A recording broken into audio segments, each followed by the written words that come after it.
Hello friends, मैं हूं अलका यादव। जी हाँ, एक और मोटिवेशनल स्टोरी आप सबके लिए।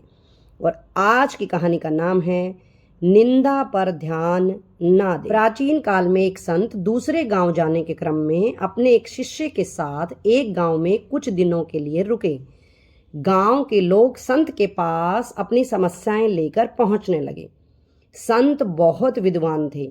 वे अपनी बुद्धि से सभी परेशानियों को दूर करने का रास्ता बता देते थे। कुछ ही दिनों में संत की प्रसिद्धि पूरे क्षेत्र में फैल गई। संत रोज प्रवचन भी देते थे। उनके उपदेश सुनने के लिए गांव में दूर दूर से लोग आने लगे।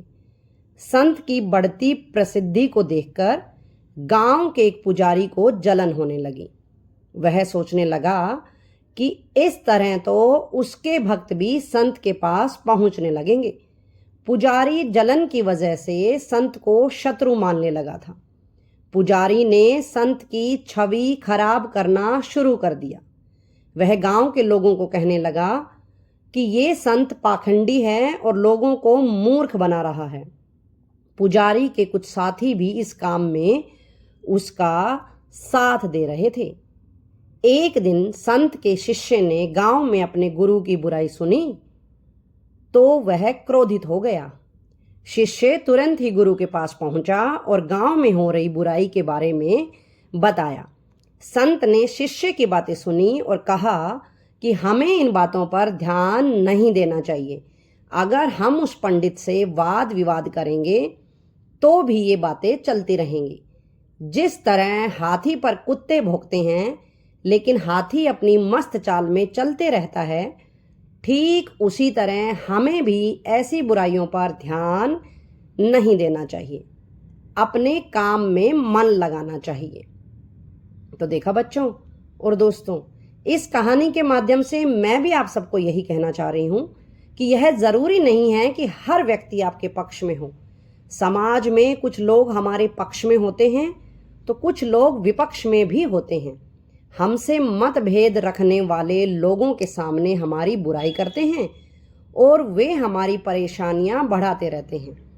ऐसी स्थिति में हमें विचलित हुए बिना अपना काम करते रहना चाहिए। यहाँ पर मैं आप सबको एक बात बताना चाहूंगी कि पहले मैं भी बिल्कुल उन्हीं संत के समान थी।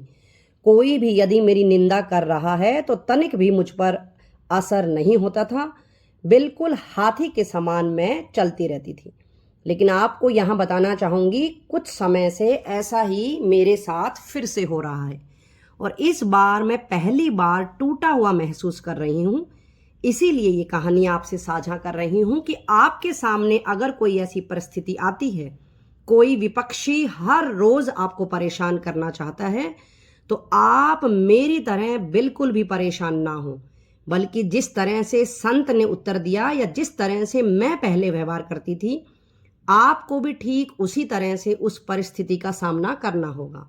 यहाँ पर मैं कहना चाहूँगी कि मैं भी आज से इस कहानी के माध्यम से खुद को इस तरह ढालना सीखूंगी कि फिर से हाथी की मस्त चाल की तरह चल सकूं और लोगों की जो निंदा है, विपक्षी लोगों का जो व्यवहार है, वो मुझ पर बिल्कुल भी असर ना छोड़े।